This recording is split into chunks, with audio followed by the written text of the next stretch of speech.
I will never forget that moment.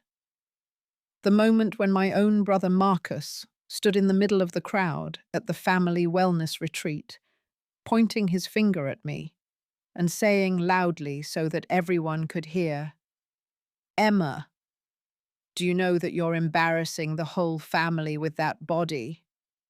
This is a place for people who have self-respect, not for you to expose your failure." I stood there in the middle of the family banquet organized at this luxurious resort, where everyone was wearing expensive yoga outfits, showing off perfect bodies straight out of a magazine. I was wearing a simple maxi dress, comfortable, decent, and perfectly appropriate. But in their eyes, I was an unacceptable stain. Victoria, my sister, didn't miss the opportunity to add fuel to the fire. She looked me up and down, squinting, then laughed scornfully. "Emma, do you really think you can wear that here? You're embarrassing all of us. We're models of health and success, not examples of failure." The entire garden froze for a few seconds. The stares, curious, judgmental, full of pity, turned toward me. I know what they were thinking. They saw an overweight girl alone in the middle of her perfect family, like an intruder. But they didn't know that behind my serene smile, a revenge plan had been silently prepared for years. I didn't need to shout back, didn't need to justify myself. They would slap themselves. All it would take was for them to follow me home. Before I tell you what happened when Marcus entered my garage, and the way he knelt before a truth the whole family had never dared to imagine, hit subscribe to the channel and comment where you're listening to this story from. This story will show you. Sometimes the sweetest revenge is the one where you don't need to say a single word. They body shamed me for 31 years. It's time they know what real shame is.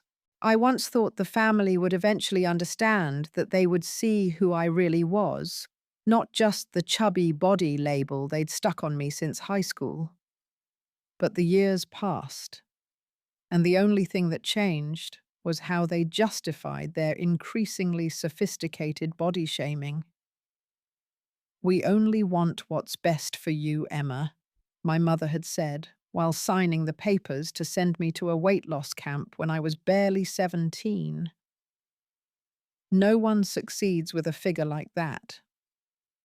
My summer vacations were spent in intensive weight loss training sessions where people like me were treated like failed projects to be fixed.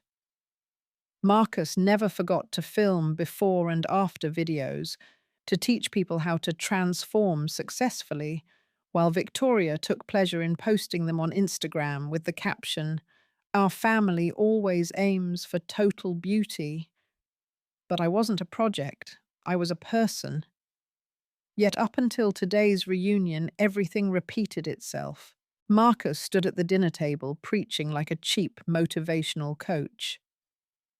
"Emma, do you know that at your age, I already had 2 million followers and 3 advertising contracts just by keeping my body at 6% fat?" Victoria waved her hand, subtly showing off her form-fitting dress.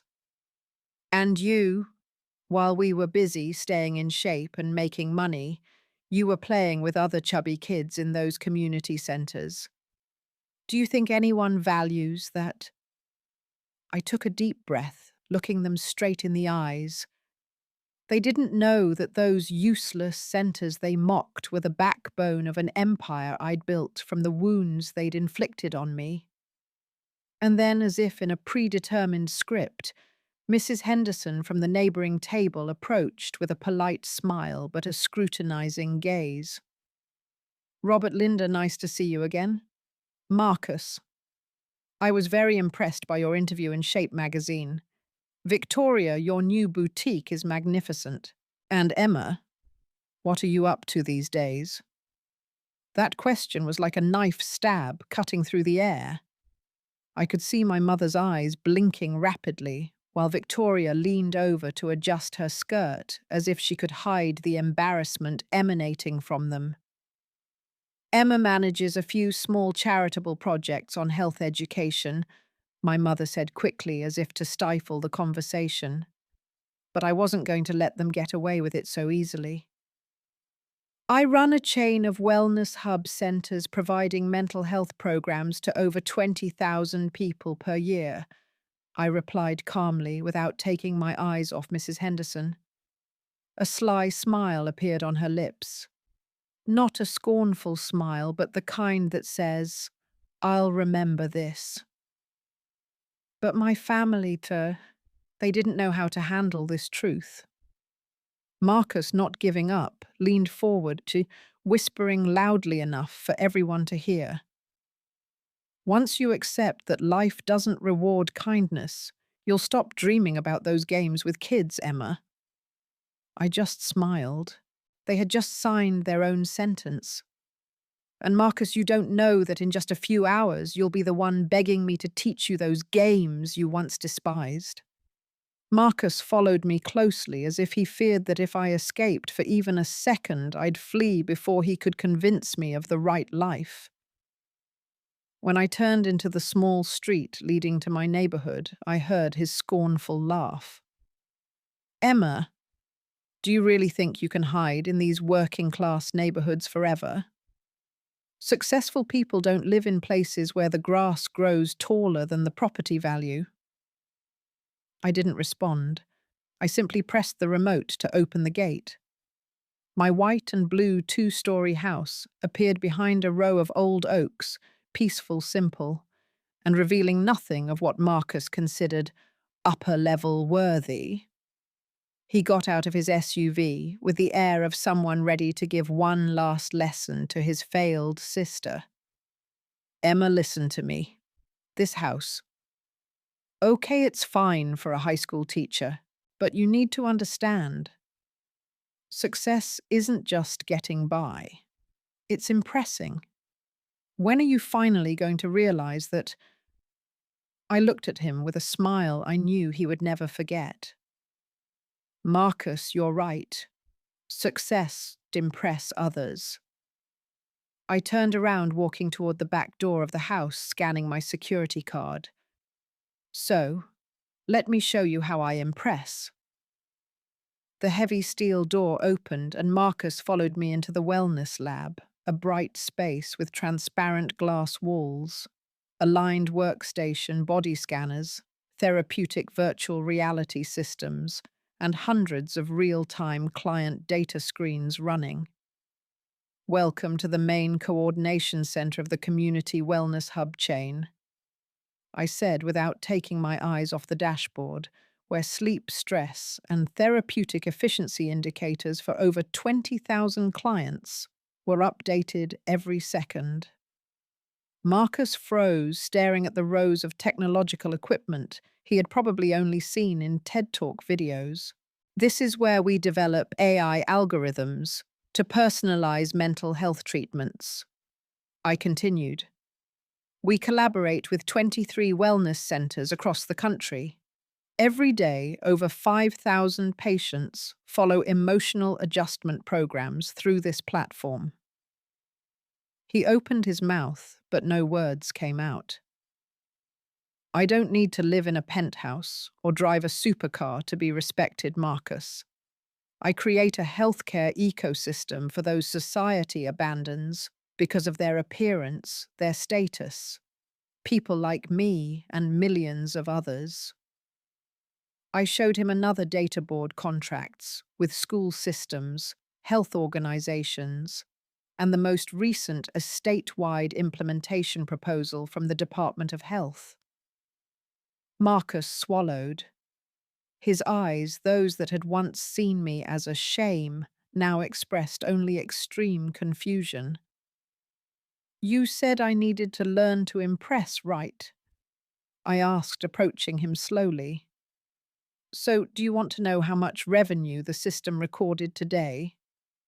He nodded almost unconsciously. $325,000, just for today. Marcus stepped back as if he'd been punched in the chest. "And do you know what's the best part?" I whispered. "Tomorrow I'll still drive my old SUV to work wearing a comfortable t-shirt and continue helping thousands of people learn to love themselves." He said nothing, but his gaze, it said a lot. I stopped, looked at him and smiled. "You think the best part is over? You're wrong, Marcus. The fatal blow is still to come." I motioned for him to follow me, crossing a glass hallway leading to the personalized therapies research area. The space was calm, clean, but hidden beneath were a series of biological sensors, emotional measurement equipment, and AI systems analyzing every patient movement. This is where the team develops behavioral therapy models. I explained, my eyes fixed on the screen displaying heart rate graphs, stress levels, and dopamine indices. We combine biological and psychological data to personalize recovery programs after psychological trauma, especially for those who have suffered body shaming. Marcus froze as he stopped in front of a list of partners. Harvard University, WHO, Stanford Medical Mayo Clinic, he muttered, as if to make sure he wasn't dreaming. Yes. I nodded. Harvard approved our group therapy program last month. The WHO is preparing a contract for implementation in Southeast Asia. We entered the conference room where the walls were covered with patents and awards. Marcus stopped in front of a large glass frame, reading the golden inscription, Global Wellness Innovation Award, recognizing excellence in body image therapy solutions. "What is this?" he asked, his voice low. "It's the project I founded for victims of body shaming and psychological traumas," I replied slowly but clearly. "We set up psychological support centers for those who are rejected, mocked solely because of their appearance. They have free access to personalized therapeutic programs, support groups, and confident social reintegration opportunities." Marcus looked at me as if he were meeting a stranger. "You're running an empire," he exclaimed. His eyes, devoid of arrogance, filled only with pure shock. "And we've been too blind to see it." I smiled without arrogance, just satisfied. "You didn't see it, Marcus, because you never really asked.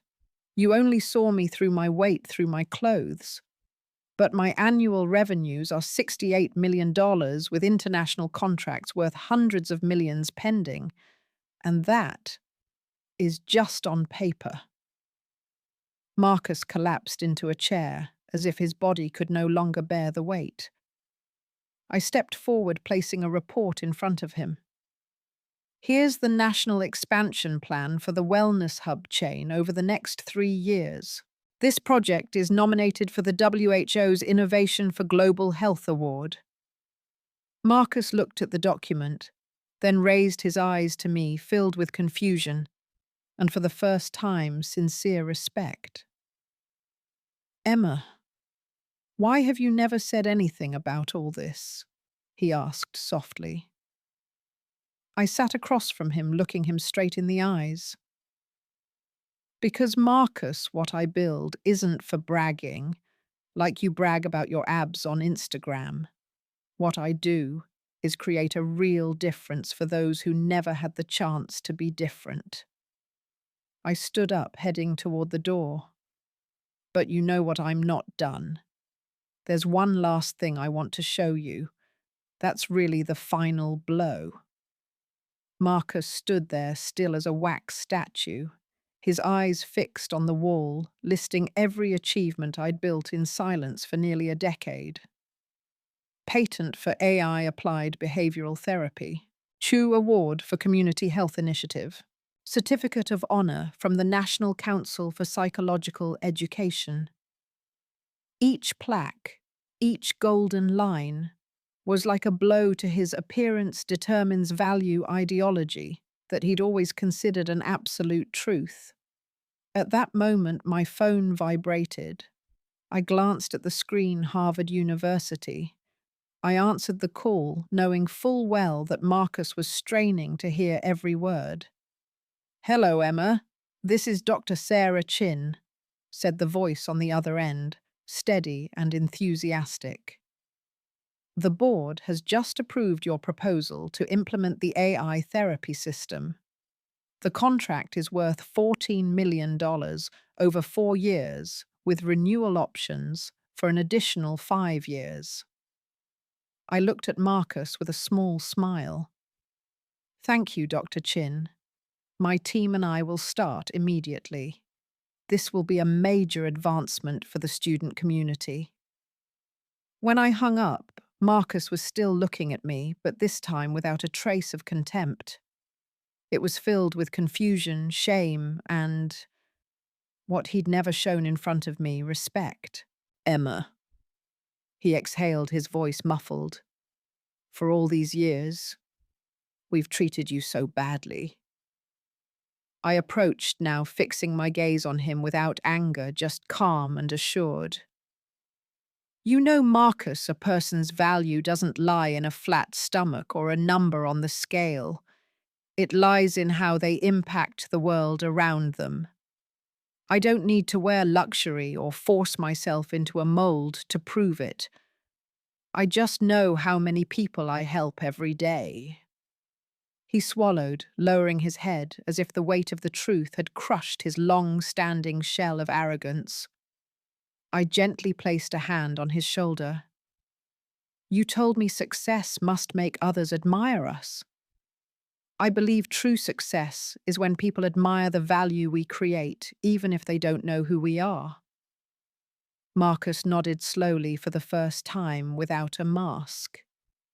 I turned around, walking toward the door, but paused. "And Marcus, do you know that tomorrow I'll still drive my old SUV to work?" He laughed softly, a real laugh. "Emma, thank you for not abandoning this family even when we abandoned you." When Marcus left, I didn't walk him to his car. I let him walk alone so he could feel every heavy step of a man who had just lost faith in the values he'd worshipped his whole life. Before leaving, he turned around, his eyes sincere like never before. "Emma, I owe you an apology for everything." I didn't need to hear more. Sometimes the most sincere apologies aren't in words, but in actions. That's why when he took out his phone to send a message to Victoria and our parents saying, "We need to talk about Emma," I knew it was the beginning of an awakening. I don't need them to approve my choices. I just need them to stop judging someone solely because their body doesn't please others. Next month at the family reunion, I'll wear what I want. Maybe that soft maxi dress or just a t-shirt and jeans. Because I've learned one thing. My value doesn't lie in the fabric that covers me, nor in the number on the scale. I got into my old SUV, the car that Marcus once considered the family's shame. But for me, it's a symbol of freedom. I drove through the city windows down, letting the wind caress my face. For the first time in years, I felt total relief. My phone vibrated. An email from the WHO. "Emma, your project has been approved for global implementation. Prepare for a bigger journey." I smiled. Sometimes the sweetest revenge is when you don't need to shout your success. You let that success resonate through what you create for the world.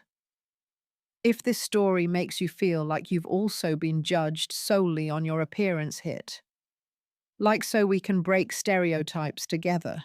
Subscribe to the channel so you don't miss the next inspiring revenge stories. And don't forget to comment to share your own story. We'll build a community together where true value is honored. Click on the next video to hear other stories that will captivate you.